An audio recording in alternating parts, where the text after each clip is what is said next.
Jemaah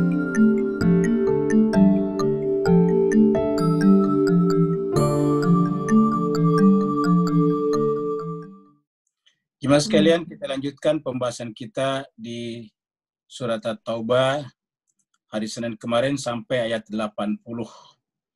Di ayat 80 kita sudah lihat tentang istighfar. Bahwa istighfarnya Nabi itu minimal 70 kali, sab'ina marrah. Kemudian yang kedua, istighfarnya Nabi, permintaan ampunannya Nabi adalah untuk umatnya, untuk manusia. Jadi terutama untuk umatnya. Jadi dalam Al-Quran berkali-kali disebutkan istighfarnya Nabi itu adalah untuk umatnya. Di dalam ayat 80 ini pun Allah berbicara tentang Nabi istighfarkan kepada umatnya, tetapi umatnya Nabi yang tidak mendukung perbaikan negara, bela negara, maka dilarang ataukah tidak akan diterima, tidak akan diampunkan oleh Allah Subhanahu wa taala. Jadi kita lihat bahwa prinsip paling penting dalam kehidupan ini adalah sebetulnya menjaga kelanggengan, keamanan, kontinuitas daripada negara. Jadi negara lah yang dibicarakan di sini. Nanti kita lihat lagi di ayat berikutnya sini. Sampai ada larangan nanti untuk sholat di kuburannya orang-orang yang tidak mau membela negaranya. Jadi kenapa? Karena kita sudah berkali-kali mengatakan negara itu adalah kehidupan bersama. Kalau negara hancur, maka kehidupan bersama kita akan hancur. Satu saja orang meninggal itu membuat menderita 1-2 orang yang ada di belakangnya. Bagaimana kalau negara hancur, secara otomatis akan banyak sekali korban yang bisa muncul di sana, baik korban jiwa, korban harta, ataupun korban masa depan. Karena kalau negara kacau, pendidikan tidak bisa berjalan. Satu generasi pendidikan tidak berjalan, berarti kita akan mundur lagi ke belakang. Sama dengan pada awal-awal kemerdekaan, ketika tingkat pendidikan kita masih sangat rendah. Jemaah sekalian, ayat 81 mengatakan, farihal mukhallafuna bimaq'adihim. Jadi, farihal mukhallafuna. Jadi, ada orang yang kalau tidak ikut membela negara, merasa senang. Farihah itu merasa senang. Jadi mereka merasa senang kalau tidak membela negaranya. Ini kata-kata farihah ini artinya senang. Ya. Senang, al-mukhallafuna itu kalau tinggal di belakang. Bimaq'adihim hanya untuk duduk-duduk saja. Jadi pasif. Tinggal di belakang seraya hanya duduk-duduk. Jadi farihal mukhallafuna bimaq'adihim. Khilafa Rasulillah, di belakang Rasul sallallahu alaihi wasallam. Jadi artinya Rasul pergi, mereka hanya tinggal di belakang saja. Wa karihu ayyujahidu bi amwalihim wa anfusihim. Dan mereka tidak senang. Mereka benci.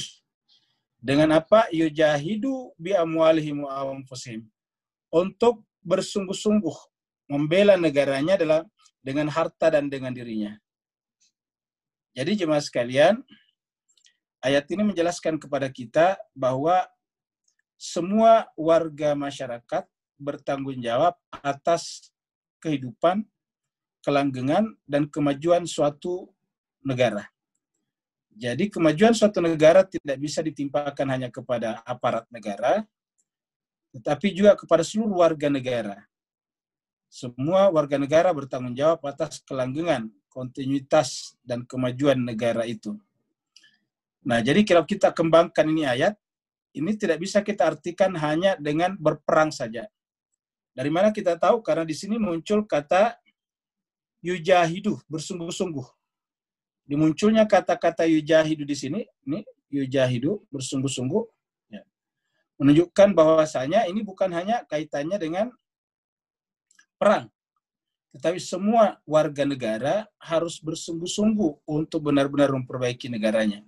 Jadi semua warga negara harus concern, harus peduli, harus care kepada negaranya. Karena care kepada negaranya, hakikatnya care kepada diri dan keluarganya juga. Jadi Al-Quran mengatakan orang-orang yang justru pasif, karihu tidak senang atau benci, ayyujahidu bi amwalihim anfusihim.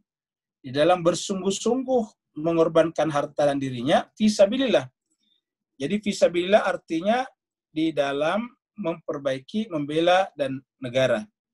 Jadi yang disebut dengan Fisabilillah di sini adalah memperbaiki negara. Fisabilillah, di jalan Allah.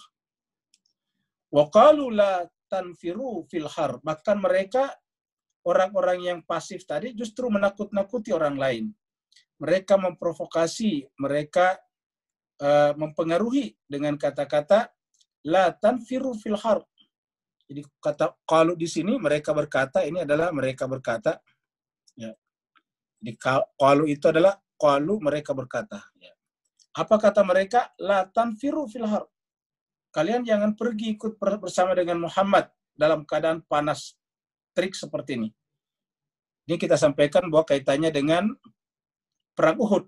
Perang Uhud itu, perang Tabuk.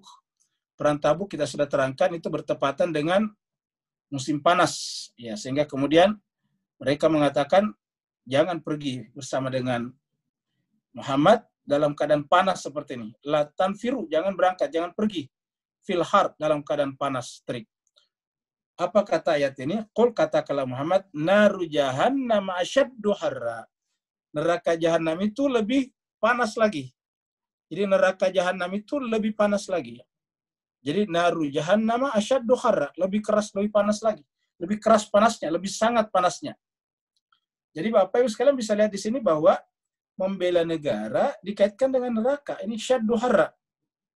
Jadi membela negara, mengatur negara, mempedulikan negara kita adalah dikaitkan dengan neraka. Neraka bagi mereka yang tidak mau memperbaiki negaranya. Jadi makanya jemaah sekalian, yang munafik yang dibicarakan di dalam ayat ini adalah orang-orang yang berada di dalam suatu negara, tapi bekerja sama dengan pihak-pihak luar, ingin menghancurkan negaranya sendiri. Ini adalah orang-orang yang ada di Madinah yang memprovokasi orang agar jangan pergi berperang bersama dengan Nabi, mempertahankan, membentengi negaranya, dan mereka kemudian diancam dengan kata-kata asyaddu harra, neraka naru jahannam asyaddu harra. Lau kanu yafqahun, seandainya mereka paham. Jadi seandainya mereka paham, jadi kata kuncinya adalah paham. Ya. Lau kanu yafqahun, seandainya mereka memahami. Falyadhaku qalila wal yabku katsira jazaa'an bima kanu yaksibun. Nanti di akhirat orang seperti ini akan sangat sedikit tertawanya. Maksudnya senangnya itu sangat sedikit. Wal yabku katsira, dan mereka akan menangis lebih banyak. Jadi artinya apa? Orang-orang di dunia ini, ahli dunia yang bertakwa, ahli dunia maksudnya penduduk dunia yang bertakwa justru kebalikan. Yaitu wal yabku katsira. Kalau mereka justru wal yadhaku qalila. Jadi kalau mereka itu, jemaah sekalian, ini adalah yadhaku qalila. Ya, ini adalah ketawanya yang sedikit, sedangkan menangisnya yang banyak. Ya beku kathiro, menangisnya yang banyak. Nah harusnya bagi penduduk bumi yang beriman kepada Allah terbalik, supaya nanti di akhirat lebih banyak ketawanya, senangnya daripada deritanya, maka kemudian dibalik, yaitu di dunia ini harusnya, ya, di dunia ini harusnya, jadi kita perbaiki dulu. Ya. Jadi mereka, ya, falyadhaku qalila wal yabku katsira. Wal yabku katsira. Ya. Nah, harusnya terbalik kalau orang beriman. Jadi kalau orang beriman itu adalah justru kebalikannya. Ya. Ini harusnya dipindah ke sini nih, ya. Jadi harusnya kalau orang yang beriman sekarang di dunia adalah banyak menangis dan sedikit tertawa. Supaya nanti di akhirat banyak tertawa, sedikit menangis. Kata tertawa tentu maksudnya bahagia, senang. Menangis maksudnya menderita. Jadi menangis yang dimaksud di sini menangis menderita. Jadi karena dia ada kata-kata jazaan. Ini kata-kata jaza artinya imbalan. Jaza'am bima kanu yaksibun. Sebagai imbalan atas apa yang mereka kerjakan di dunia. Bima kanu yaksibun. Jadi sebagai imbalan atas apa yang mereka kerjakan dulu di dunia. Bima kanu yaksibun. Jadi atas apa yang mereka kerjakan.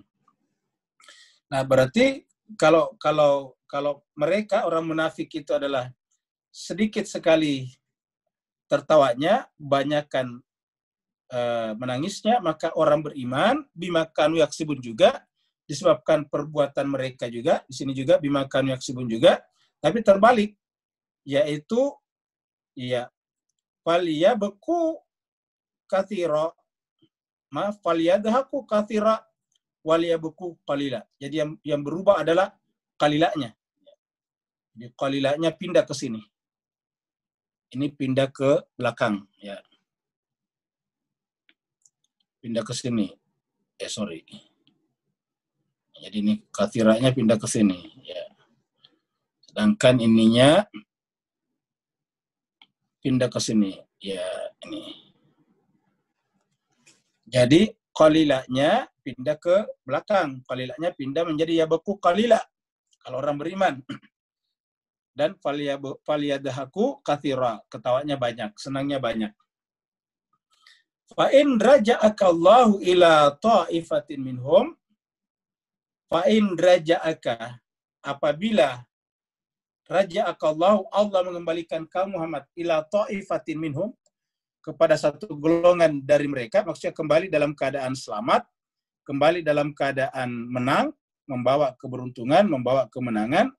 Jadi raja'aka, apabila Allah mengembalikan kepada kamu ila ta'ifatin, kepada satu kelompok, ta'ifatin minhum, fasta'dzanuka, maka mereka akan minta izin juga. Baru mereka minta izin setelah Nabi pulang dan membawa kemenangan.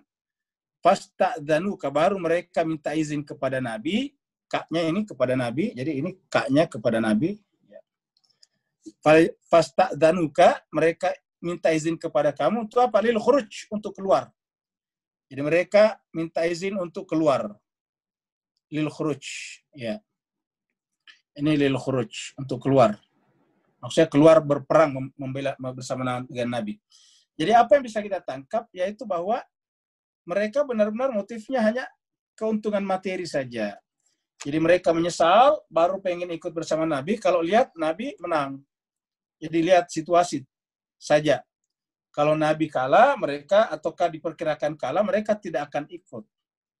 Jadi apabila Allah mengembalikan Nabi kepada satu golongan di antara mereka, yaitu golongan yang maq'ad tadi, yang duduk-duduk, maka mereka dengan serta-merta fasta'dzanuka, mereka minta izin kepada kaum Muhammad lil khuruj, untuk keluar.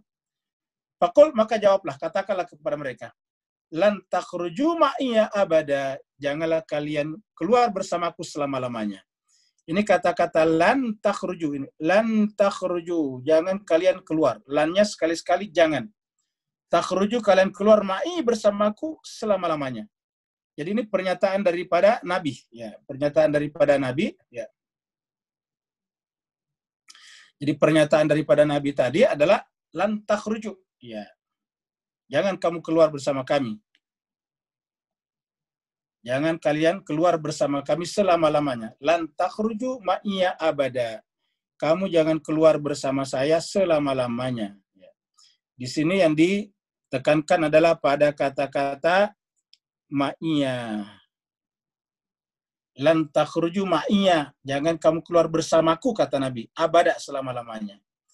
Jadi artinya apa berdasarkan ayat ini? Kalau ada orang yang dalam rangka bela negara itu motifnya adalah dunia saja, maka ini harus diperhatikan. Karena mereka nanti akan sangat mungkin akan bisa menjual bangsa dan negaranya kalau mendapatkan keuntungan duniawi yang besar. Maka di sini dikatakan, kalau mereka datang kepada meminta izin Muhammad, qul, katakanlah, lan takhruju, janganlah kalian keluar ma'iya, bersamaku, abada, selama-lamanya. Walan tuqatilu ma'iya aduwa, dan janganlah pergi berperang. Jadi kata takhruju, jangan keluar, jangan bersama dengan Nabi. Yang kedua adalah walan tuqatilu, dan jangan berperang bersamaku selama-lamanya. Jadi di sini walan tuqatilu, ya, jadi sama-sama lan tuqatilu, dan janganlah berperang ma'iya aduwa, bersama saya untuk melawan musuh. Ya.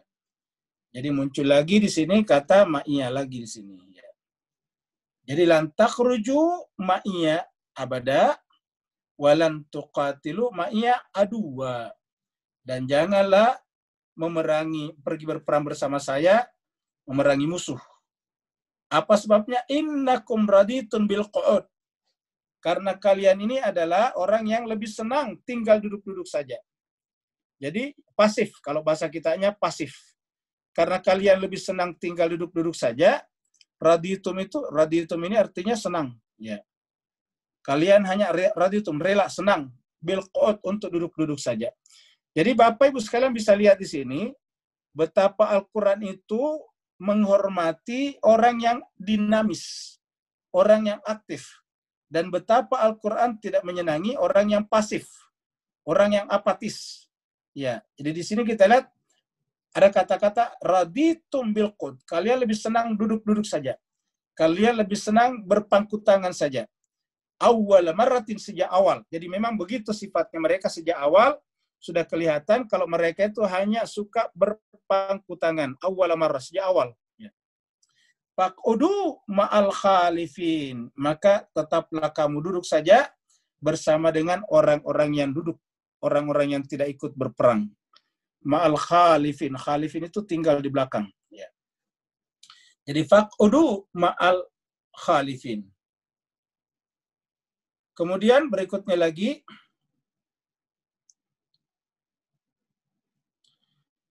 ayat 84. Wala tusalli ala ahdin. Ini ada kata-kata wala tusalli ala ahdin minhum mata abada. Ini baru muncul nih. Wala tusalli, dan janganlah engkau salat. Jadi memang ada ayat seperti ini dalam Al-Quran. Ya. Tetapi siapa yang dimaksud di sini adalah orang-orang yang tidak mau bela negara.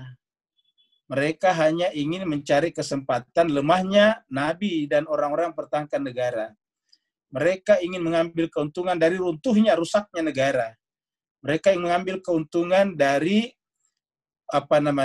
dengan serangan-serangan yang datang dari luar yang nanti kemudian melemahkan Nabi di Madinah. Maka terhadap mereka ini larangannya jelas, Bapak Ibu sekalian. Wala tusalli ala ahadin. Jadi ayat ini perlu kita letakkan pada tempatnya, jangan sampai kita salah gunakan.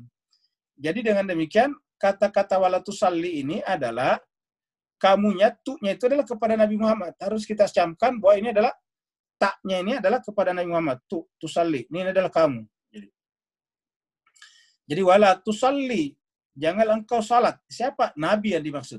Nabi sebagai siapa di sana? Sebagai kepala negara. Jadi artinya apa? Ini adalah harus berdasarkan keputusan, bukan berdasarkan keinginan masing-masing orang. Ini nggak bisa. Jadi ini harus berdasarkan keputusan. Kalau sekarang berdasarkan berkekuatan hukum namanya, karena Nabi di situ adalah kepala negara sekaligus hakim. Maka dikatakan walau tusalli ala ahadim minhum. Janganlah kamu salat terhadap salah seorang di antara mereka. Kapan? Mata, apabila dia mati. Jadi kalau dia mati, jangan engkau salat bersama dengan mereka. Jadi kalau mereka mati, jangan kamu salat bersama mereka. Jadi wala tusalli, jangan engkau salat ala ahadi, mata, apabila mereka mati. Ya, apabila mereka mati, mata. Abada, selama-lamanya. Jadi jangan kamu salat ala ahadin, terhadap salah seorang di antara mereka. Ya, ahadin di sini salah seorang.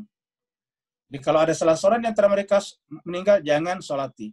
Jadi jemaah sekalian, ini konteks ayatnya jelas. Ini adalah perang Tabuk.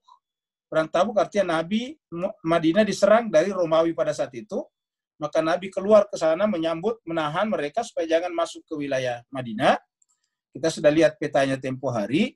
Maka orang yang tidak mau pergi membela negaranya dianggap adalah orang-orang yang sebetulnya hanya memikirkan dirinya sendiri. Nah, orang seperti ini Allah katakan, la tusalli ala ahadim minhum mata abada. Kamu jangan salat terhadap salah seorang di antara mereka selama-lamanya. Nah, jangan sampai ayat ini kita salah gunakan. Perbedaan-perbedaan di antara kita sesama warga negara digunakan untuk mengancam tidak mensolati jenazahnya. Itu tidak boleh. Perbedaan partai politik, perbedaan organisasi massa, perbedaan macam-macam itu tidak boleh. Karena ini harus merupakan keputusan hukum. Jadi ibaratnya ini adalah hukuman yang diberikan kepada mereka. Kayak apa namanya? Kayak bahkan ada istilah biasa kalau Ada warga negara yang tidak mematuhi, biasanya dipersona non gratakan atau dicabut hak kewarganegaraannya. Nah, jadi itu adalah keputusan hukum. Tidak boleh hanya berdasarkan sepihak ngusir orang. Itu harus berdasarkan keputusan hukum. Begitu juga dengan ini. Jadi ini harus berdasarkan keputusan hukum. La tusalli ala ahadi minhum mata abada. Apabila mereka mati, kapan selama-lamanya? Jadi jangan salati selama-lamanya. Wala taqum ala kabri, dan jangan berdiri di atas kuburannya. Jadi jangan mendoakannya. Jadi kata-kata wala taqum ala kabri di sini, ya, la taqum ini larangannya di sini, artinya bahwa jangan kamu berdiri, jangan kamu mendoakan mereka selama-lamanya. Jadi Bapak Ibu bisa lihat ini bagaimana beratnya hukumannya orang yang merusak negara.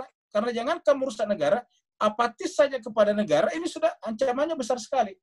Jadi kalau ada pihak-pihak tertentu yang bermain-main untuk menciptakan kekacauan dalam negara, apalagi main mata dengan pihak-pihak luar, maka ini adalah akibatnya sangat besar di sisi agama, Jadi kalau negara tentu punya punya mekanisme hukumnya tersendiri.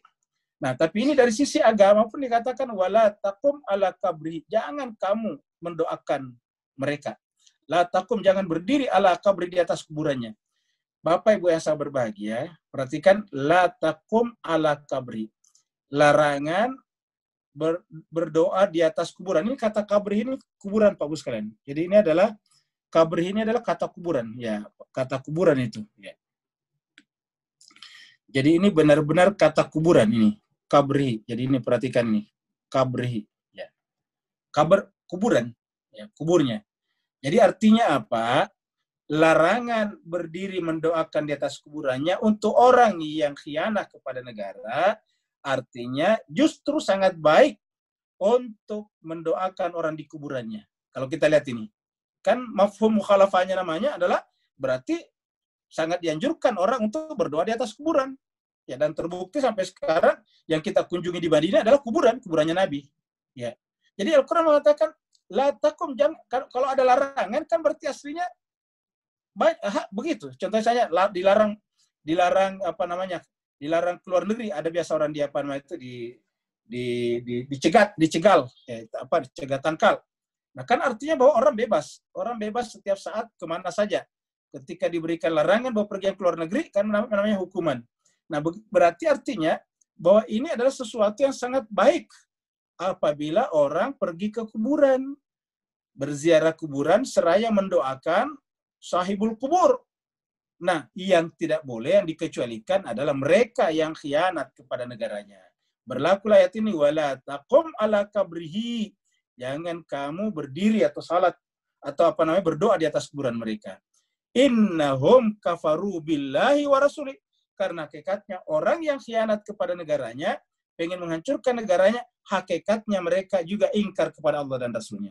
Jadi hakikat mereka juga ingkar kepada Allah dan Rasulnya. Jadi mereka itu adalah kafaru billahi wa rasulihi. Kafaru, ya. Kafaru billahi wa rasulih, ya, kepada Allah dan Rasulnya. Wa matu wa hum fasiqun, dan mereka disebut dengan fasik, dan mereka mati dalam keadaan fasik. Wa matu wa hum fasiqun, ya, mereka mati sementara mereka dalam keadaan fasik. Wala tu'jibuka amwaluhum wa auladuhum. Bagaimana kalau mereka punya harta benda banyak? Al-Quran mengatakan, jangan kamu takjub, jangan kamu terpukau dengan harta dan golongan mereka, ataukah banyaknya anak-anak mereka. La tu'jibuka, ini larangan. Wala tu'jibuka, apanya jangan membuat kita takjub, amwaluhum, apalagi auladuhum. Janganlah kau takjub dengan harta benda mereka dan anak-anak mereka. Innama yuridullahu, karena sesungguhnya Allah SWT membiarkan mereka berharta dan punya anggota banyak adalah ayyu'adzibahum biha fid dunya, karena Allah ingin mengadab mereka dengan itu semuanya. Jadi Allah ingin mengadab mereka. Jadi yuridullah ayyu'adzibahum, untuk mengazab mereka. Yu'adzibahum di mana? Fid dunia, dalam kehidupan dunia ini. Ya, fit dunia, di dalam kehidupan dunia. Jadi di dunia saya sudah diberitakan ini akan dihancurkan, akan diadab. Jadi la tu'jibuka amwaluhum wa auladuhum. Apa sebabnya? Jadi orang punya harta banyak belum tentu itu baik. Yang orang punya anggota pendukung banyak belum tentu juga baik.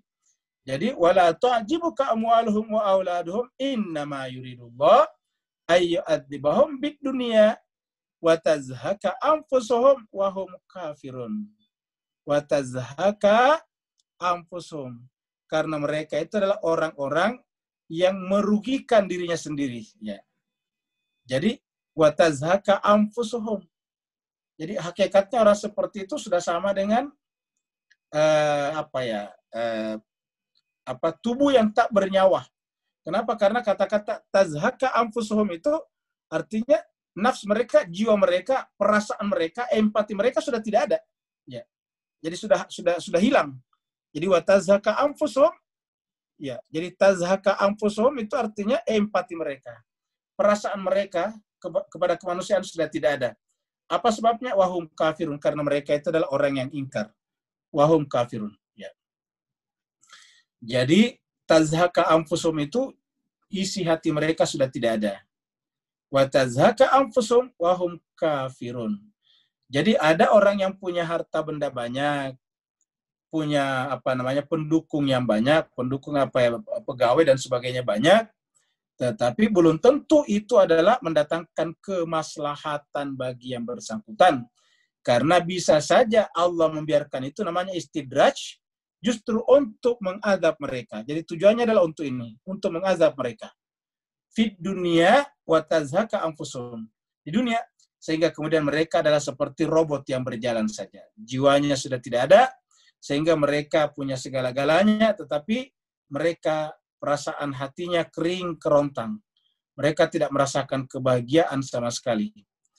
Kemudian selanjutnya, wa idza unzilat suratun an aminu, apabila diturunkan surat kepada mereka tadi yang tidak senang membela negara. Jadi seandainya pun diturunkan surat, idza unzilat, jadi seandainya diturunkan unzilat suratun kepada mereka satu surat, suratun ini, seandainya diturunkan kepada mereka suratun satu surat itu seperti Al-Fatihah satu surat, Al-Baqarah satu surat, Qul huwallahu ahad itu satu surat Al-Ikhlas. Jadi wa idza unzilat suratun an aminu billah, agar mereka beriman kepada Allah. Agar mereka beriman kepada Allah. Wajahidu ma'a rasuli, dan bersungguh-sungguh berjuang bersama dengan Nabi. Wajahidu ma'a rasulihi, bersama Rasulnya. Apa kata ayat ini? Ista'zanaka ulul tauli minhum. Maka orang-orang yang berkesanggupan di antara mereka justru minta izin. Jadi seandainya pun diturunkan satu surat, artinya ada surat yang membenarkan, yang memerintahkan, meminta mereka untuk bersungguh-sungguh, berjuang bersama dengan Rasul, membesarkan negara Madinah pada saat itu. Justru kata ayat ini, ista'zanka ulul tauli. Ulul tauli itu yang memiliki kesanggupan, yang berkemampuan, yang berkesanggupan, yang memiliki kelapangan rizki. Ulul tauli memiliki kelapangan rizki. Memiliki kemampuan tadi yang disebut di atas tadi di sini, yang memiliki harta dan ini. Yang memiliki harta dan anak-anak. Ya. Yang disebut dengan ulul tauli. Maka justru mereka minta izin. Ista'zanaka ulul tauli minhum. Jadi ayat ini menjelaskan kepada kita bahwa bela negara tidak melihat status ekonomi. Orang berkemampuan, orang pas-pasan, ya, orang pendidikannya biasa dan orang pendidikannya tinggi, semuanya wajib membela, mempertahankan negaranya. Kita sekarang, terutama di surat ini, dan relevan dengan kita harus bicara negara. Kenapa? Karena banyak sekali negara umat Islam sekarang ini tercabik-cabik oleh perseteruan. Kita tentu tidak ingin seperti itu, jemaah sekalian. Kita harus benar-benar berusaha semaksimal yang kita mampu agar negara kita ini jangan sampai juga mengalami nasib seperti negara-negara lain di beberapa tempat, baik di Amerika Selatan, di Asia Selatan ataupun di Asia Barat sana, ataukah di Timur Tengah. Jadi Al-Quran mengatakan, wajahidu ma'ar rasulis ta'dhanaka ulut tauli minhum, di antara mereka. Waqalu, dan mereka akan berkata, dharnanakum ma'al qaidin. Dia katakan, biarkanlah kami bersama dengan orang yang duduk-duduk saja. Maksudnya, gak usahlah kami pergi berperang, gak usahlah kami pergi berjuang, mengurusi negara. Biarlah orang lain saja yang melakukan itu. Jadi, zarna, kata mereka, zarna nakun ma'al qaidin, bersama dengan orang yang duduk-duduk saja. Mereka lupa kalau negara kacau, mereka juga akhirnya kehilangan harta bendanya, kehilangan anak-anaknya tadinya. Kalau negara kacau, mereka tidak bisa berjalan juga urusan bisnisnya, urusan usahanya yang besar itu. Jadi oleh sebab itulah agama mengatakan bahwa urusan mempertahankan negara, mengatur negara, membela negara adalah urusan seluruh lapisan masyarakat, seluruh warga negara, tanpa melihat status ekonominya dan pendidikannya. Jadi Al-Quran mengatakan akan ada orang seperti itu. Mereka lebih senang tinggal di belakang saja. Di sini dikatakan kenapa mereka tinggal di belakang. Al-Quran mengatakan, radu bi an yakunu ma'al khawalifi. Mereka redho, senang. Mereka redho. Mereka justru redho. Bi an yakunu, untuk berada, untuk bersama. Berada, yakun itu untuk selalu ada. Yakunu ma'al khawalifi, bersama dengan orang-orang yang khawalif. Khawalif itu yang tidak ikut berjuang bersama Nabi. Nah, jadi orang-orang seperti ini ternyata, jemaah sekalian, adalah orang yang dianggap dalam Al-Quran tidak punya hati, tertutup hatinya, dan dianggap tidak paham. Tidak paham apa?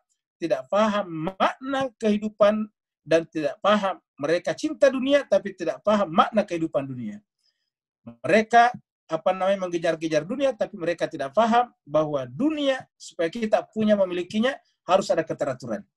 Kita punya rumah hanya bisa baik apabila ada keteraturan. Kalau tidak ada keteraturan, rumah kita bisa diledakkan, rumah kita bisa dibakar orang tak dikenal. Jadi oleh sebab itulah Al-Quran mengatakan, radu bi an yakunu ma'a khawalifi wa tubi'a ala qulubihim. Maka orang seperti itu hatinya tertutup. Jadi wa tubi'a ala qulubihim, tertutuplah hati orang seperti itu. Sehingga fahum la yafqahun, tidak bisa memahami makna daripada kehidupan berbangsa dan bernegara. La yafqahun. Jadi fahum la yafqahun. Radu bi an yakunu ma'al khawalifi wa tubi'a ala qulubihim, sehingga kemudian ditutuplah, disegellah hati-hati mereka, sehingga mereka tidak mengerti keadaannya. Ingat Bapak Ibu jemaah sekalian, kalau tidak ada orang-orang yang dulu pada zaman penjajahan yang mau mengorbankan apa yang ada pada diri mereka untuk mempertahankan negaranya, untuk membela harkat dan martabat kehidupan kita sebagai bangsa, sebagai negara, sebagai warga, maka tentu kemudian kita susah untuk merdeka. Maka kemudian kita akan terus-menerus berada dalam kondisi terjajah. Dan ketika dalam kondisi terjajah, hanya orang-orang tertentu saja yang boleh berpendidikan, bersekolah. Lakinir Rasul, akan tetapi Rasul, jadi mereka disebut tidak paham. Jadi ingat kata kuncinya tadi di atas itu adalah yafkahun, paham. Mereka tidak paham. Ini kata la di sini. Ya. Mereka tidak paham. La yafkahun. Fahum la yafkahun. Lakinir Rasul walladina amanu, akan tetapi Rasul dan orang-orang beriman ma'ahu. Jadi lakinir Rasul, akan tetapi Rasul walladina amanu ma'ahu jahadu bi amwalihim wa anfusihim. Perhatikan jemaah sekalian, Rasul dan orang-orang bersamanya. Jadi selalu ada bersama. Jadi kita harus bersama. Jadi di sini ada kata-kata ar-Rasul walladina amanu ma'ahu, dan orang-orang beriman bersamanya. Amanu ma'ahu. Ya. Jadi lakinir Rasul walladina amanu ma'ahu. Ya, makanya pembahasan kita sebelumnya, kita lihat selalu ada dualitas dalam masyarakat kita. Ada dua kelompok seperti ini, kita lihat kemarin. Ya, selalu ada dua, ada yang baik, ada yang buruk. Ya. Ada yang jahat, ada baik, ada baik seperti di sini, ya. Ini ada di sini baik, ada yang buruk, jahat seperti di sini. Selalu. Nah, sekarang kita tinggal pilih mau berada di mana. Nah, yang baik tentu Rasul di situ dan orang-orang beriman bersamanya. Jadi tempat yang baik itulah terletaknya Rasul. Ya, seperti di sini. Ar-Rasul walladzina amanu ma'hu. Jadi Rasul dan orang-orang beriman bersamanya. Ar-Rasulu walladzina amanu ma'hu. Jadi ingat, alladzina amanu, ingat tidak selamanya tidak hanya menyebut beriman, tapi ada kata ma'ahu, bersama dia. Apapun konsekuensinya. Dalam keadaan panas terik tadi dia tetap bersama dengan Rasul. Dalam keadaan sempit dia juga bersama dengan Rasul. Dalam keadaan suka duka dia bersama dengan Rasul. Itu yang disebut dengan orang beriman yang dimaksud dalam ayat ini. Tidak mungkin mereka membiarkan Rasul sendirian.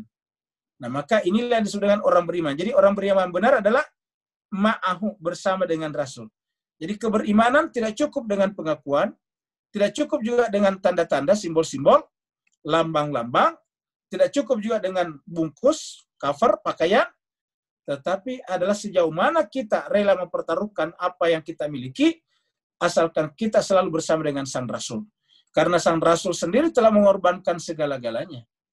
Ya. Rasul sendiri mengorbankan segala-galanya. Untuk siapa? Untuk kemanusiaan. Jadi yang disebut dengan kemanusiaan itu apabila setiap orang memikirkan orang lain. Itulah kemanusiaan. Apabila setiap orang memikirkan dirinya sendiri, maka hilanglah kemanusiaan. Jadi kemanusiaan itu adalah ketika kita memikirkan orang lain, seperti mana kita memikirkan diri kita sendiri. Kita tidak ingin orang itu menderita, karena kita rasakan bagaimana beratnya penderitaan itu. Itu yang disebut dengan ar-rasul walladzina amanu ma'ahu. Bagaimana ar-rasul bersama dengan orang-orang beriman bersamanya? Jahadu bi amwalihim. Sini dikatakan jahadu bi amwalihim. Mereka berjuang dengan harta mereka. Wa anfusihim, dan dengan diri mereka. Dan dengan diri mereka, wa anfusihim. Mereka berjuang dengan harta mereka dan dengan diri mereka. Baru Allah mengatakan ulaika wa ulaika lahumul khairat. Bagi mereka itulah yang baginya al khairat, kebaikan. Jadi al khairat itu adalah kebaikan yang bisa bermakna perbuatan, ya, bisa juga bermakna harta benda. Jadi harta benda dalam Al-Qur'an disebut dengan khair, ya. Jadi dalam Al-Qur'an disebut juga harta benda itu adalah disebut dengan al-khair. Kenapa? Karena setiap harta benda yang kita miliki adalah merupakan modal untuk melakukan kebaikan. Jadi harusnya harta benda itu adalah alat kendaraan untuk melakukan kebaikan. Itu sebabnya harta benda dalam Al-Qur'an disebut dengan kebaikan. Ketika Allah berbicara tentang wasiat, Allah mengatakan khair, intaraka khairanil wasiyah. Jadi dalam surat Al-Baqarah kita bisa lihat ya di sini surat 2 ya. Surat Al-Baqarah ayatnya 70 sekian, 170 sekian ya.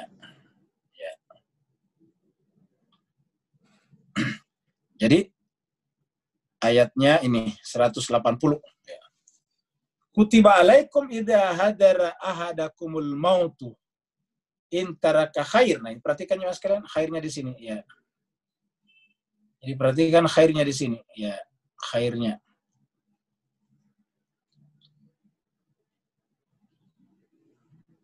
Jadi kita lihat kata khairnya di sana. Kata-kata khair.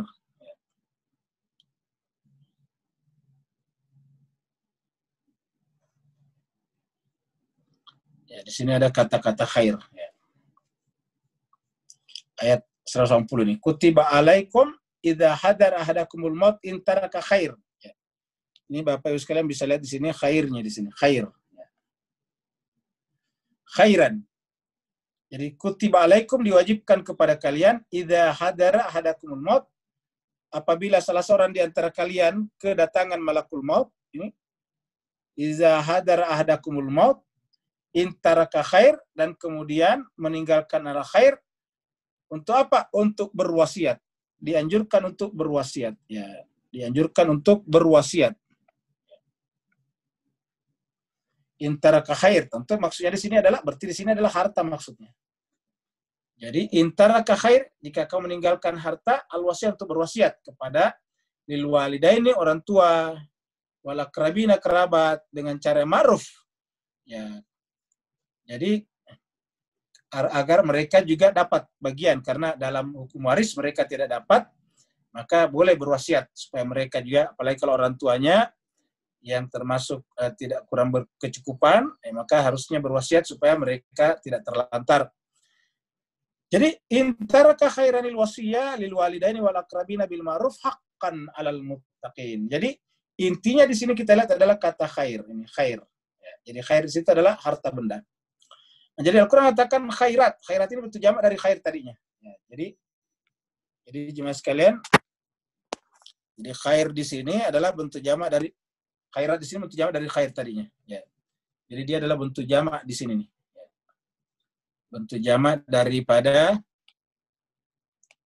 yang di sini. Ya. Khairan. Ulaika humul muflihuna. Mereka itulah orang-orang yang beruntung. Jadi ulaika humul muflihun. Mereka itulah orang-orang yang beruntung. Wa ulaika humul muflihun. Mereka itulah orang-orang yang mendapatkan keberuntungan. Kata-kata keberuntungan itu di dalamnya ada kata muflih, untung, bisa bermakna juga menang, bisa bermakna bahagia. Jadi muflih itu beruntung, bahagia, dan menang. Jadi Al-Quran mengatakan yang disebut dengan hakikat kemenangan bukan ketika membuat lawannya tidak berdaya. Ya. Tetapi yang disebut dengan kemenangan adalah ketika bersama dengan Nabi. Jadi intinya adalah bersama dengan Nabi. Jadi intinya adalah bersama dengan Nabi. Ya, yang disebut dengan al-muflihun adalah bersama dengan Nabi. Jadi di sini nih, ma'ahu, bersama dengan Nabi. Ya. Inilah yang disebut dengan keberuntungan. Ya.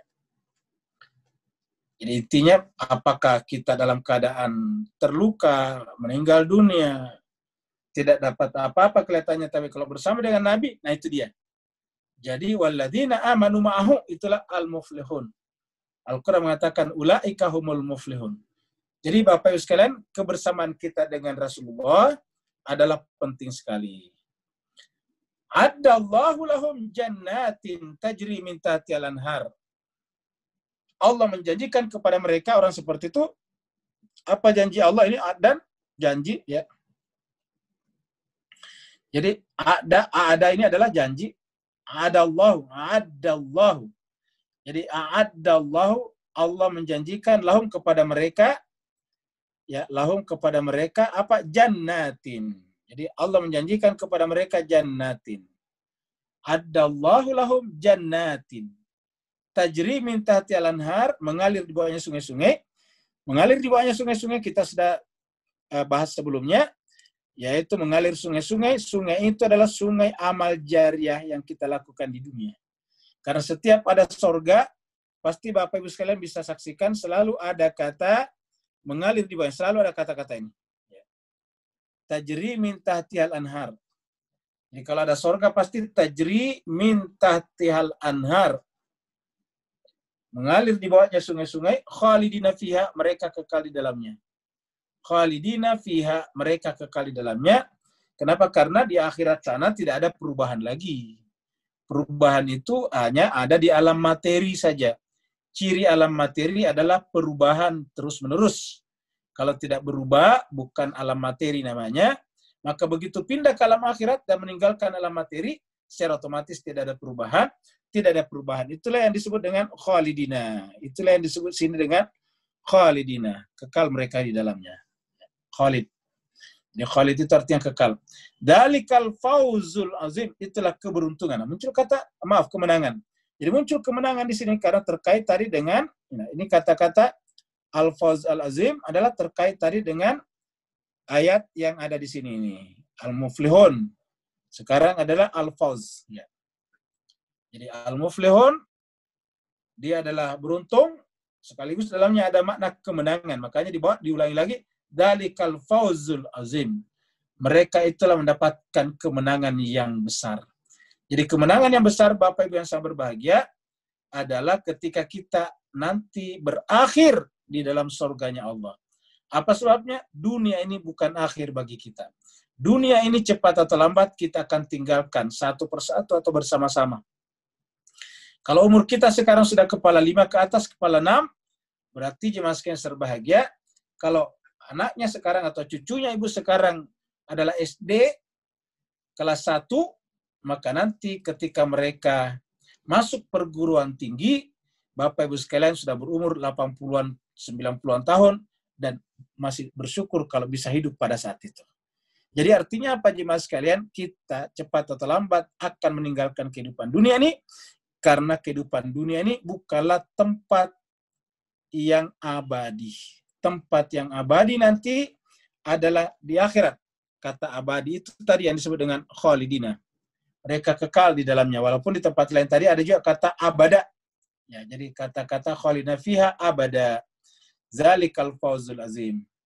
Baru kemudian wajah al-mu'adziruna minal a'rabi liya'zana lahum wa qa'adal ladzina kadzabu. Wajah al-mu'adziruna. Lalu kemudian datanglah al-mu'adziruna. Mu'adzir datang, ada orang datang untuk membuat alasan. Mu'adzir itu apa? Membuat dalih, bukan dalil, dalih, membuat alasan. Ini yang disebut dengan mu'adzir. Jadi kata-kata mu'adzir di sini adalah membuat alasan. Ya, siapakah mereka itu adalah al-A'rab. Jadi mereka adalah al-A'rab. Jadi orang-orang Arab itu, biasa kalau Arab itu diartikan dengan Arab Badui, tapi intinya Arab. Ya. Wajah al-mu'adziruna minal Arab. Dan di antara orang-orang Arab, jadi kita katakan di antara, karena di sini ada kata min, ini kata min. Ya. Dari orang-orang Arab, berarti di antara orang Arab. Jadi di antara orang-orang Arab, ada yang membuat alasan, datang kepada Nabi mengarang alasan. Ya, jadi membuat alasan. Untuk apa? Liu'zana, supaya Nabi memberikan izin kepada mereka. Jadi liu'zana, supaya Nabi memberikan izin kepada mereka. Izin apa? Untuk tidak menyertai Nabi. Jadi dapat kita bayangkan ini macam-macam. Ada yang beralasan macam ini dan itu, ada yang beralasan bikin alasan-alasan. Jadi artinya alasannya dibuat-buat. Ya. Jadi wajah al-mu'adziruna minal arabi liyu'dzana lahum, supaya mereka diizinkan untuk tidak pergi. Wa ka'adal ladzina kadzabullaha wa rasulah. Ya. Dan mereka memilih duduk. Siapakah yang memilih duduk pasif, tidak mengurusi negara tadi? Disebutkan di sini dengan kata-kata yaitu kadzabullaha, mendustakan Allah, wa rasulahu, dan rasulnya. Ya, jadi orang itu mendustakan Allah. Kenapa rasulnya pergi berperang atau memobilisasi orang untuk membela negara dalam keadaan perang, karena kalau dalam keadaan panas, karena kalau tidak pergi ya pasti tentara Romawi yang ada di perbatasan tadi itu akan menyerang masuk. Dan kalau sudah terlanjur masuk, bayangkan kalau sampai ratusan ribu tentara, maka kemudian susah untuk dibendung. Ya, semakin susah untuk dibendung. Nah, jadi Al-Quran mengatakan kadzabullaha wa rasulah. Orang seperti itu adalah hakikatnya mendustakan, menolak Allah dan Rasulnya. Jadi menolak Allah dan Rasulnya. Jadi dalam keadaan panas pun harus pergi. Tidak bisa tidak. Ya. Yusayusibul ladzina kafaru minhum adzabun alim. Dan Allah nanti Subhanahu wa taala akan menimpakan. Kata yusibu itu menimpakan. Nanti Allah akan menimpakan kepada mereka, sayusibu, Allah akan menimpakan kepada mereka. Siapakah yang ditimpakan itu? Alladzina kafaru, yaitu orang-orang yang kafaru tadi. Jadi orang-orang yang kafaru minhum, di antara mereka, dengan apa? Dengan adzabun alim, dengan azab yang pedih. Dengan azab yang pedih. Nah, jadi jemaah sekalian, Bapak Ibu lihat tadi dari atas ini, bicaranya dari atas cuma sedikit-sedikit azab, sedikit-sedikit neraka. Jadi bagian mengikuti Nabi diberikan sorga, bagian tidak mengikuti Nabi itu adalah diberikan azab yang pedih. Dari atas tadinya kita lihat berkali-kali Allah berbicara tentang itu. Jadi kita urut dari atas, jemaah sekalian.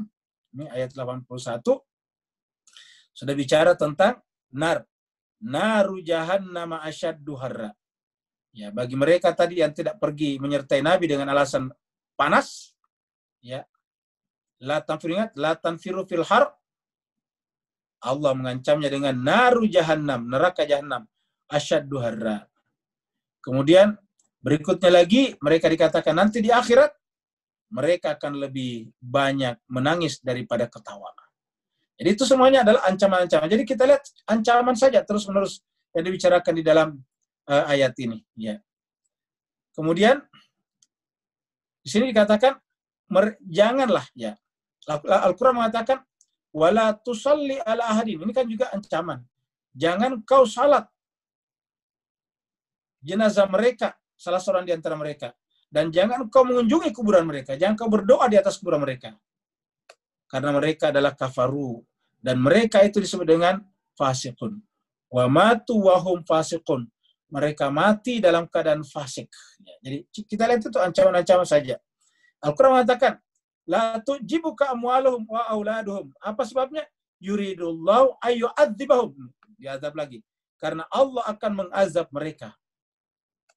Biha dengan amwal dan harta mereka fid dunia, di dalam kehidupan dunia.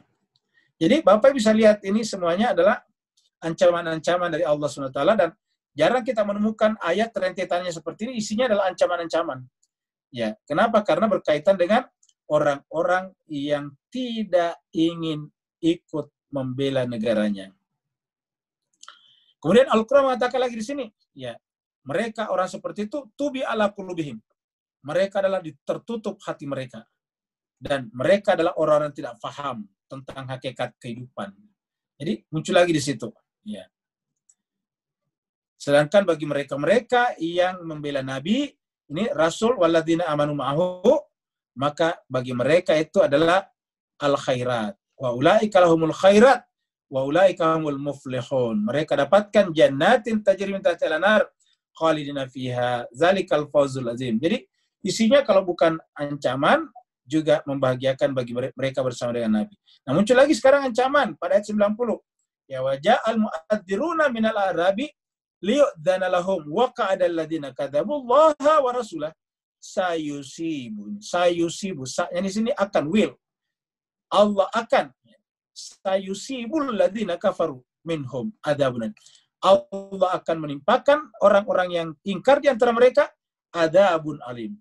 Azab yang pedih.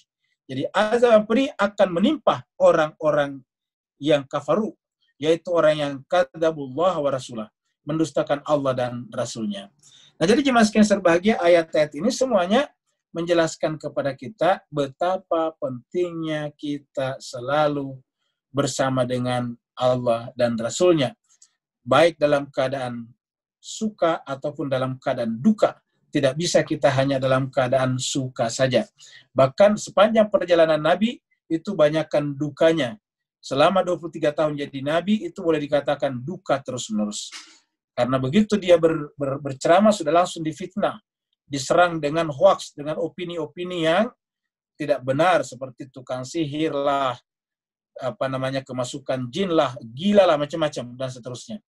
Setelah itu kemudian orang-orang mengikutinya diintimidasi, disiksa, bahkan ada yang dibunuh, ditombak, dan sebagainya. Padahal tidak ada kesalahannya kecuali hanya mengatakan Tuhan kami hanya Allah. Jadi hanya berkata Tuhan kami Allah, tetapi disiksa. Nabinya diserang dengan opini yang macam-macam. Padahal semua mereka tahu bahwa Nabi Muhammad itu adalah orang baik. Mereka tahu bahwa Muhammad sebelum jadi Nabi adalah mereka sendiri yang memberikan gelaran Al-Amin, orang yang terpercaya. Ya, mereka semuanya mengamanahkan barang-barang mereka kalau mereka ingin keluar kota, kalau mereka ingin bepergian jauh. Pada saat itu belum ada sistem safety box, maka mereka mengamanahkan kepada Nabi untuk dititipkan kepadanya. Dan mereka selalu menemukan Nabi dalam keadaan jujur, dan karenanya Jazirah Arab memberikan gelar kepadanya Al-Amin. Mereka juga menyebutnya Nabi itu sebagai sebagai orang yang siddiq, selalu berkata benar, orang yang amanah, orang yang tabligh, selalu komunikatif, dan orang yang fatonah, yang cerdas. Mereka semua memberikan istilah-istilah seperti itu. Tapi ketika Nabi sudah mulai menyampaikan kebenaran, dan pengikutnya satu persatu bertambah, maka mulailah pada saat itu fitnah muncul terus-menerus. Jadi jemaah sekalian berbahagia, yang selalu dapat fitnah itu berarti bersama dengan Nabi, dan orang yang kerjanya menyebarkan fitnah itu adalah bersama dengan penentang-penentang Nabi di sepanjang masa. Pada zamannya Nabi-Nabi sebelum Nabi Muhammad pun semuanya difitnah. Kita lihat Nabi Isa juga difitnah oleh Bani Israel. padahal Nabi Isa sendiri adalah Bani Israel. Nabi Isa keluarga Imran adalah Bani Israel, tetapi mereka tidak senang kebiasaan-kebiasaan mereka yang sudah mereka lakukan turun-temurun, terganggu dengan munculnya tiba-tiba Nabi baru, yaitu Nabi Isa, membawa kitab suci baru, yaitu Injil. Maka mereka yang mendapatkan keuntungan dengan agama lama mereka Yahudi, maka mereka memfitnah Nabi Isa, bahkan kemudian bekerja sama dengan tentara Romawi untuk menangkap Nabi Isa.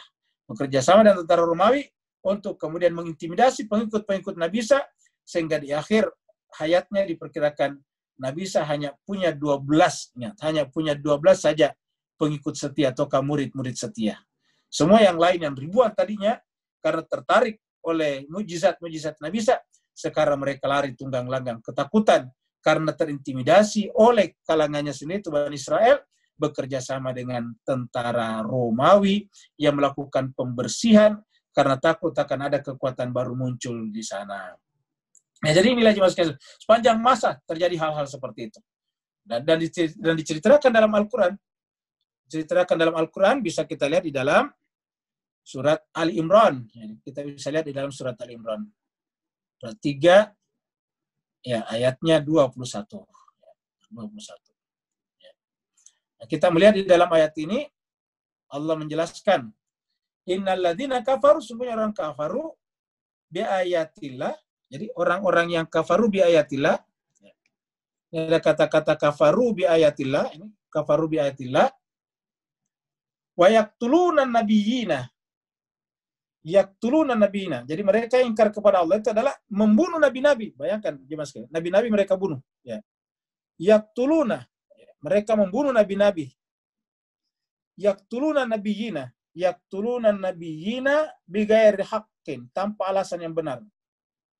Yaqtuluna nabiyina bighairi haqqin.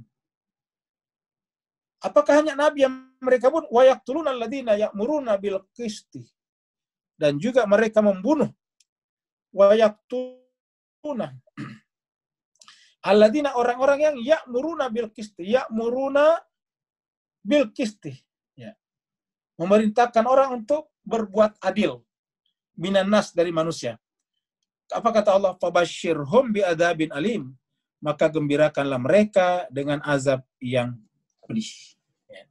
Jadi Bapak Ibu sekalian bisa lihat, innalladzina yakfuruna, mereka-mereka yang mengingkari ayat Allah, wa yaqtuluna nabiyina bighairi haqq. Jadi bukan hanya orang biasa saja, tapi nabi-nabi pun mereka bunuh bighairi haqq. Ini tertera dalam Al-Quran. Jadi orang sebaik nabi-nabi pun banyak yang korban dalam sejarah. Dan yang mengorbankan mereka, terkadang mereka juga menggunakan baju agama seperti tadi yang kita ceritakan berkaitan dengan Nabi Isa alaihissalatu wassalam. Jadi wa yaqtuluna nabiyina bighairi haqq. Mereka membunuh nabi-nabi tanpa alasan yang benar. Ya, mereka hanya menciptakan hoaks, cerita-cerita bohong tentang sang nabi. Misalnya tukang sihir, nanti kalau dia berkuasa dia akan mengusir kalian. Pokoknya dibuat cerita-cerita supaya orang mau berdiri bersama dengan mereka membunuh nabi tersebut. Nah, yang namanya orang kafaru, orang yang ingkar, bisa membuat 1000 jalan untuk mencapai tujuannya. Sedangkan nabi jalannya cuma satu, harus kebenaran. Nggak boleh menciptakan banyak jalan. Nggak boleh membuat fitnah, nggak boleh menghoakskan musuhnya, apa orang yang tidak senang kepadanya, tidak boleh. Makanya mereka ini sangat mungkin punya pengikut banyak.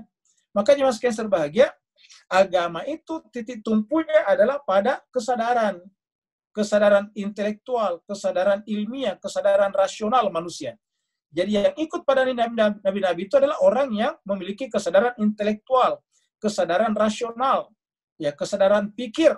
Sedangkan mereka bunuh nabi-nabi, walaupun mereka petinggi masyarakat, atau mungkin mereka kelihatannya terdidik, tetapi pada saat melakukan tindakannya itu, hakikatnya mereka adalah budak-budak hawa nafsunya. Jadi yakfuruna bi ayatillahi wa yaqtuluna nabiyina bighairi haqq wa yaqtuluna alladzina ya'muruna bil qist. Bukan hanya nabi, tapi juga manusia lain. Siapa manusia lain yang mereka bunuh? Yaitu ini yang meminta supaya ditegakkan keadilan. Ya. Bil qisti minan nas. Jadi kata-kata minan nas ini apapun agamanya, ya tidak disenangi oleh orang seperti ini kalau dia menganjurkan kepada keadilan. Jadi namanya keadilan, kenapa minan nas? Karena keadilan itu bersifat universal. Ya. Jadi keadilan itu, cita-cita adil itu adalah bersifat universal. Siapa saja manusia pasti ingin diperlakukan adil. Kenapa sampai sekarang demonstrasi demi demonstrasi masih terjadi di Amerika Serikat? Karena ada sekelompok orang, terutama dari kalangan Afro-Amerika, merasa diperlakukan tidak adil. Maka mereka bangkit melakukan perlawanan. Begitulah seterusnya di mana-mana. Ya. Jadi di mana-mana ada perlakuan tidak adil, maka kemudian pasti akan melahirkan perlawanan. Kenapa? Karena keadilan itu tidak mengenal agama, ras, ataupun bagian negara manapun. Keadilan itu adalah bagian inherent, bagian laten yang tersimpan rapih di dalam kalbu manusia, dan karenanya disebut dengan universal. Makanya Mas Kaisar Bakia, bagi mereka yang melakukan tindakan seperti ini, Fabashirhum bi'adzabin alim. Maka gembirakanlah mereka dengan adab yang pedih. Nah, Bapak Ibu yang sangat berbahagia, mudah-mudahan kita yang ada di sini, jemaah sekalian, kita senantiasa bersama dengan Allah dan Rasul, apapun keadaan kita, karena begitu kita meninggal dunia, kita akan datang ke sana seorang diri. Satu-satunya yang bisa kita harapkan untuk membantu kita adalah Allah dan Rasulnya, terutama Rasulnya, karena Rasulnya diberikan otoritas untuk memberikan syafaat nanti di akhirat. Maka bagaimana bisa kita mendapatkan syafaat dari Rasulnya kalau di dunia ini kita menyakiti Rasulnya? Menyakiti Rasulnya adalah dengan menyakiti orang-orang yang dicintai Rasulnya. Kenapa? Karena menyakiti orang dicintai Rasulnya, hakikatnya menyakiti Rasulnya. Kenapa? Karena Rasul itu adalah sefrekuensi dengan orang yang dicintainya. Mudah-mudahan ada manfaatnya bagi Bapak Ibu sekalian yang ingin bertanya, dipersilahkan. Ya. Assalamualaikum warahmatullahi wabarakatuh, Ustaz. Waalaikumsalam warahmatullahi wabarakatuh. Ya. Ada 2 pertanyaan, Ustaz, di chat. Ya, silakan. Pertama dari Kang Iko. Pertanyaannya, mengikuti perkembangan Uni Emirat Arab yang melakukan normalisasi dengan musuh Israel, apakah sesuai dengan konteks ayat 83 ini, Ustaz? Demikian pertanyaan dari Kang Iko, Ustaz. Oh iya, nanti kita akan ketemu dengan ayat di sini nih. Ya. Kita nanti akan ketemu dengan surat At-Taubah juga. Nah, ini surat At-Taubah, kita tunjukkan ayatnya ya. Ya, jadi ini di dalam Al-Quran juga ada ini sebetulnya yang seperti ini. Ya. Sudah disebutkan di dalam Al-Quran. Ya. Jadi di dalam Al-Quran sudah disebutkan tentang orang-orang yang disebut ya ayatnya 70-an ya. Nah, ini dia. Ya, ini kita ya, ini nih kita lihat nih, ya. Nah, jadi kita hapus dulu, ya. Nah, kita lihat. Jadi al-a'rabu asyaddu kufra. Ini perhatikan Mas sekalian. Al-a'rabu asyaddu kufra wa nifaqa. Ini sampai ada ayat seperti ini nih muncul. Ya. Al-a'rabu ini jelas Arabu nih, orang Arab. Ya. Asyaddu kufra, ada yang keterlaluan kafir dan munafiknya. Nih. Asyaddu kufra wa nifaqa. Ini keterlaluan, ya. Jadi asyaddu kufra wa nifaqa. Ada keterlaluan. Keterlaluan apanya? Keterlaluan ini kafirnya dan munafiknya. Ya. Keterlaluan munafiknya. Ya. Asyaddu kufra wa nifaqa.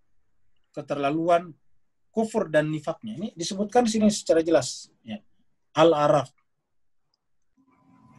Wa ajdaru alla ya'lamu hududa ma anzalallah.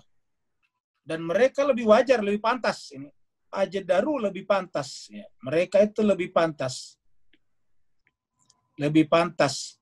Allah untuk tidak mengetahui. Jadi Allah untuk tidak. Mereka lebih pantas untuk tidak mengetahui hududu, hukum-hukum batas-batas. Artinya bahwa mereka pelanggar batas. Karena percuma. Seakan-akan Tuhan katakan percuma. Ya. Ajdaru lebih pantas Allah ya'lam untuk tidak mengetahui hudud, ma anzalallahu ala rasuli. Tidak pantas mengetahui hukum-hukum atau batas-batas yang Allah turunkan kepada Allah dan Rasulnya. Ya, ma anzalallahu ala rasuli. Jadi mereka ini adalah tidak pantas. Ya. Ada orang-orang Arab asyaddu kufra wa nifaqa. Jadi ini ayat sudah turun 1400 tahun yang lalu. Ini kan surat At-Taubah ayat 97 nih. Ya. Jadi turun 1400 tahun yang lalu bahwa ada yang seperti ini. Dan bayangkan itu jemaah sekalian, saudara-saudara kita orang Palestina. Sejak tahun 48 mereka diusir dari negaranya. Lebih masif lagi sejak perang tahun 67. Mereka meninggalkan negaranya. Kenapa? Karena tanah-tanah mereka diambil, dirampas oleh pendatang dari Eropa, Israel. Sekarang mereka membuat negara di atas tanah-tanah orang Palestina. Tanah-tanah perumahan dan tanah-tanah perkebunan mereka diambil. Sekarang orang Palestina menjadi pengungsi di Yordania, pengungsi di Lebanon, pengungsi di Syria, pengungsi di Mesir, dan pergi ke berbagai negara. Dengan harapan suatu saat masih mereka bisa kembali ke negara mereka sendiri. Ya. Dan ini disebutkan di dalam Al-Quran bahwa memang orang Palestina itu akan tertindas nantinya. Dan yang menindas itu Israel. Ya. Tetapi kalau kita dengarkan saudara-saudara kita sebagian, ya tetap yang berbahaya itu bukan Israel. Coba bayangkan. Bagi mereka itu yang berbahaya saudara muslimnya sendiri. Luar biasa. Jadi kita lihat herannya mereka datang mengacau Syria, mereka mengacau Libya, mengacau Yaman, tapi mereka tidak ada yang datang mengacau Israel. Ya.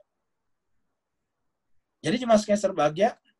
Jadi harusnya kalau orang bikin khalifah yang paling tepat sebetulnya adalah di Palestina sekarang.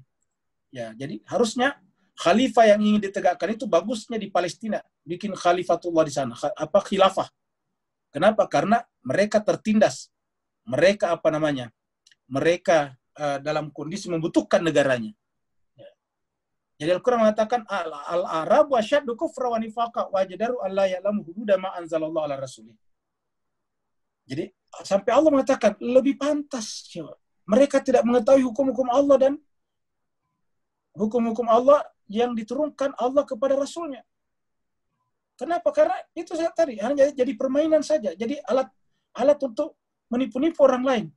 Iya. Di depannya kelihatan berpakaian Islami, tetapi dibawa kerjasama secara secret dengan Israel. Bahkan sudah terbuka seperti UAE tadi itu. Ingat, mas sekalian, 2 hari yang lalu sudah penerbangan pertama Israel datang ke UAE. Penerbangan pertama. Dan lewat mana? Lewat di atas udara Saudi. Luar biasa jemaah sekalian. Sementara bagaimana dengan sesama Muslim di Palestina? Wah, EGP. Kira-kira begitulah. Emang gua pikirin. Ya. Jadi, wallahu alimun hakim. Ya. Bahkan di sini dikatakan, ya, wa minal arabi may yattakhidhu ma yunfiqu makraman. Ada juga orang Arab yang membantu orang Islam, tetapi apa kata Allah dalam ayat ini? Ya. Di sini dikatakan bahwa mereka justru merasa rugi. Jadi wa minal Arab, dan di antara orang Arab juga ada yang yattakhidhu ma yunfiqu. Apa yang dibelanjakannya itu, infakkannya itu adalah makraman, sebagai kerugian. Karena kerugian artinya harus balik. Harus balik. Makraman. Bagaimana cara mengembalikannya? Ya. Apa yang terjadi sekarang di Yunani, di Yaman? Nah, ternyata Saudi menguasai wilayah-wilayah yang ada minyaknya. Apa yang terjadi sekarang di Syria? Bersama dengan Amerika sekarang menguasai wilayah yang ada minyaknya di sana. Bahkan Turki tidak tanggung-tanggung memutuskan air masuk di Hasaka. Coba, untuk memaksakan kepentingan politiknya. Jadi ini yang terjadi pada umat Islam sekarang ini. Kok tidak ada yang melakukan seperti itu kepada Israel? Ya. Kok kenapa relanya Turki itu memutuskan air minumnya orang Hasaka? Padahal itu orang Islam juga di sana. Ya. Coba kalau dia melakukan itu kepada Israel. Kita tahu dari mana gasnya Israel? Dari Mesir. Ya. Nah, jadi Bapak Ibu jemaah sekalian berbahagia. Jadi ini bukan kita tidak senang kepada bangsa Israelnya atau Yahudinya, bukan, tetapi kejahatannya, ingat jemaah sekalian, kejahatan. Jadi kejahatan itu tidak boleh ditoleransi. Siapa yang mentoleransi kejahatan, maka tunggu suatu saat dia akan menjadi korban kejahatan itu. Ya. Jadi siapa yang mentoleransi kejahatan, maka tunggu, kalau bukan dia, anak cucunya akan menjadi korban daripada kejahatan itu. Ya. Karena kejahatan itu tidak punya mata. Siapa saja yang mengganggu kepentingannya pasti akan dihancurkannya. Jadi agama berdiri di atas kebenaran tadi, keadilan, karena keadilan itu adalah dibutuhkan oleh siapapun. Kalau kita memperjuangkan keadilan, maka kalau kita tidak mendapatkan hasilnya sekarang, anak cucu kita akan mendapatkannya. Seperti mana orang tua kita dulu memperjuangkan negara ini, mereka tidak dapat apa-apa. Mereka itu berjuang, berpeluh, berdarah, tetapi yang menikmati siapa? Kita anak cucunya. Kalau mereka tidak melakukan itu, kita tidak mendapatkannya. Kalau mereka tidak melakukannya, kita akan tetap menderita sampai sekarang. Begitulah yang disebut dengan keadilan dan kezaliman. Jadi siapa yang tidak melawan kezaliman, maka tunggulah dia akan menjadi korban kezaliman berikutnya, cepat atau lambat. Ketika Afghanistan dikacau, Syria, Libya masih berdiri bagus, tetapi sekarang giliran mereka kacau. Begitulah seterusnya. Ya, kenapa? Karena memang ada pihak-pihak tertentu yang bisa hidup hanya dengan kekacauan suatu negara. Kalau negara itu tidak kacau, mereka tidak hidup. Negara-negara manakah yang harus dikacau? Yang memiliki kekayaan alam yang banyak. Karena dengan dikacaunya negara itu, mereka bisa mengambil kekayaan alam itu. Kita lihat kenapa misalnya Venezuela dikacau di Amerika Latin, karena dia punya kekayaan alam yang banyak. Kata guru kita dulu, mereka orang seperti ini adalah selalu memancing di air keruh. Nah, jadi Al-Quran mengatakan wa minal a'rabi ma yattakhidhu ma yunfiqu magraman wa yatarabbasu bikumud dawair. Dan mereka hanya menunggu supaya suatu saat Nabi kalah. Jadi mereka menunggu-nunggu supaya Nabi kalah. Seperti tadi yang kita bicarakan di ayat sebelumnya. Alaihim dairatus sal. Tapi Allah mengatakan tidak, sudah menjadi nubuat. Sudah menjadi ketetapan bahwa mereka lah yang akan tertimpa oleh kekalahan. Kekalahan itu nantinya justru akan menimpa mereka. Jadi alaihim dairatus sal. Mereka lah yang akan ditimpa keburukan. Wallahu sami'un alim. Dan Allah mendengar lagi Maha mengetahui. Di manakah ayat yang berbicara tentang bahwa pelaku kejahatan itu adalah Israel? Nah, kita sudah sampaikan dulu di surat 17. Ya. Surat 17. Ya. Surat 17. Ya. Ayatnya ini 4. Ini jelas tersebutkan di sini Bapak Ibu Jemaah sekalian ya. Jadi siapa yang jadi bukan apa namanya? Bukan kelompok ABC dalam Islam. Ya, bukan Sunni, bukan Syiah yang menjadi musuh kemanusiaan disebutkan di dalam Al-Quran. Ya. Coba kita lihat di ayat 4. Nih. Wa qadaina ila bani Israel. Dan kami telah menetapkan kepada Bani Israel. Ini kata-kata qadaina. Ini ada kata-kata qadaina. Ya. Qadaina. Kami telah menetapkan. Ya. Ila Bani Israel. Disebutkan ini Bani Israel. Jadi jemaah sekalian perhatikan Bani Israel ini kita kasih kotak Bani Israel, bukan Sunni bukan Syiah. Ingat, bukan Sunni bukan Syiah. Jadi siapa saja menganggap musuh umat Islam adalah Sunni ataupun Syiah, itu adalah justru agen sangat mungkin adalah agen Israel. Karena dengan memperbenturkan antara Sunni dan Syiah, maka ini akan bisa langgeng. Jadi Al-Quran mengatakan wa qadaina ila Bani Israel. Kami telah menentukan kepada Bani Israel di dalam Alkitab. Jadi disebutkan di dalam Alkitab, tidak tanggung-tanggung. Bukan di dalam hadis, tapi di dalam Alkitab. Ya. Disebutkan di dalam Alkitab. Di dalam Alkitab. Apa keputusan Tuhan di dalam Alkitab itu? La tufsidunna fil ardi. Kamu akan bikin kerusakan di muka bumi. Kamu akan bikin kerusakan di muka bumi. Ya. La tufsidunna fil ardi. Kamu akan bikin kerusakan di muka bumi. Tidak tanggung-tanggung. Marratain. 2 kali lipat. Marratain. Maksudnya 2 kali. Wala ta'lunna uluan kabira. Dan kamu akan melakukan kesombongan yang sebesar-besarnya. Wala ta'lunna uluan kabira. Ya. Wala ta'lunna uluan kabira. Ini uluan kabira. Wala ta'lunna uluwan kabira. Dan kamu pasti akan menyombongkan diri dengan kesombongan yang sangat besar. Mana buktinya? Nggak ada resolusi PBB yang berlaku bagi Israel. Ada resolusi PBB tapi tidak ada yang berlaku. Ya, tentang perbatasan negara nggak ada yang berlaku. Coba. Cuma tentang occupied tanah yang dikuasai, bahwa mereka tidak boleh membangun, tidak ada yang berlaku. Tetap aja mereka jalan. Jadi Jemaah sekalian terbaik kenapa? Karena mereka memiliki instrumen-instrumen organisasi besar dunia. Jadi Al-Quran mengatakan wala ta'luna uluan kabira. Harusnya ayat ini dipahami orang Islam bahwa mereka harusnya mengarahkan perhatiannya ke sini, jangan justru berbenturan satu sama lain. Ya, jangan sampai mereka justru dipecah belah antara Sunni dan Syiah, antara Muhammadiyah dengan ini dan seterusnya. Ya, ini jelas sekali disebutkan. Ya, ini adalah Bani Israel. Ya, ini ayatnya. Bani Israel. Tidak ada kata-kata Sunni dan Syiah di situ. Ya. Yang ada adalah Bani Israel, ini tertera dalam Al-Quran. Jadi kalau ada yang mengatakan bahwa musuh umat Islam adalah Syiah, cari dalam Al-Quran, tidak akan ada. Musuh umat Islam adalah Sunni, cari dalam Al-Quran, tidak akan ada. Lalu siapa? Israel, ini. Bani Israel. Jadi, dan ini artinya apa? Allah yang mengatakan begitu. Wa qadaina, kami telah, ini nunnya di sini adalah Allah. Jadi nunnya adalah Allah. Wa qadaina ila Bani Israel. Jadi harusnya yang dibikin sekarang ini di Indonesia atau di seluruh dunia Islam adalah gerakan anti-Israel nasional. Itu harusnya dibikin tuh. Gerakan anti-Israel nasional. Karena mereka melakukan kejahatan. Dan kalau hari ini korbannya adalah Palestina, esok lusa sangat mungkin korbannya adalah kita. Kira-kira begitu. Ada lagi berikutnya. Ya Ustaz. Selanjutnya pertanyaan dari Pak Dokter.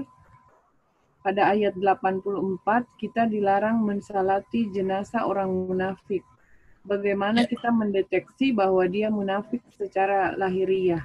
Demikian, Ustaz. Oh iya. Kita sudah lihat tadinya bahwa ini adalah harus berdasarkan keputusan. Jadi tidak boleh berdasarkan asumsi-asumsi kita. Jadi kepada Pak Dokter yang bertanya, kita sampaikan bahwa ini tidak boleh berdasarkan asumsi pribadi, asumsi kelompok. Ini tadi berbicara tentang pengkhianat negara, maka harus berdasarkan keputusan negara juga. Jadi kalau negara memutuskan seseorang itu sebagai pengkhianat, tentu dengan bukti-bukti, karena namanya pengkhianat itu kan harus ada buktinya, dan bukti yang paling tahu tentunya dari pihak-pihak intelijen biasanya. Nah kalau ketahuan yang bersangkutan adalah pengkhianat, dengan bukti-bukti yang jelas, lalu kemudian dipengadilankan, baru dibuktikan di pengadilan. Nah ini nanti kalau kalau seandainya kena hukuman mati, nggak boleh disalati jenazahnya, begitu maksudnya. Jadi bukan berlaku individu-individu. Ini adalah domain negara, bukan domain individu, bukan domain ormas, ya, bukan domain partai politik, tapi ini adalah domain negara. Jadi negara lah yang mengambil keputusan bahwa orang ini telah berkhianat kepada negaranya, berkhianat kepada bangsanya dengan bukti-bukti yang bisa diketahui orang banyak, lalu kemudian setelah itu misalnya dihukum mati, maka kemudian dia tidak boleh disalati jenazahnya. Begitu maksudnya. Ada lagi? Selanjutnya Pak Saban angkat tangan, silakan Pak Saban. Pak Saban silakan Pak Saban. Ya, Assalamualaikum Ustaz. Waalaikumsalam warahmatullahi wabarakatuh. Alhamdulillah tentang pencerahannya hari ini, alhamdulillah. Anda cuma nak tanya, apakah tercatat nama-nama mereka-mereka yang tidak ikut bersama Rasulullah pergi berperang?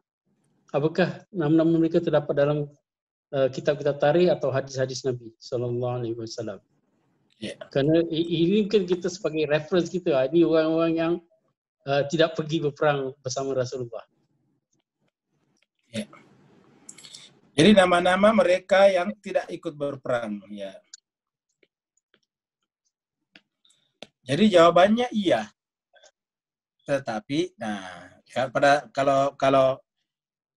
tetapi kita sampaikan bahwa setelah Nabi wafat sampai ke sekarang, ini banyak sekali peristiwa-peristiwa yang terjadi di sini. Ya. Dan peristiwa-peristiwa seperti ini menyebabkan munculnya orang-orang yang punya kepentingan pribadi dan kelompok yang bisa saja menghapus nama itu atau menambahkan nama baru yang selayaknya tidak masuk. Begitu Pak Saban.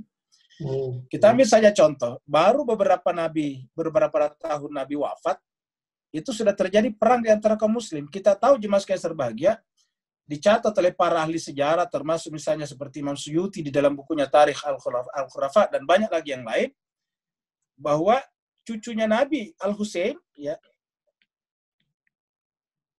itu dibantai pada tahun 61 Hijriah. Ya. 61 Hijriah. Ya. Bulan Muharram. Jadi Muharram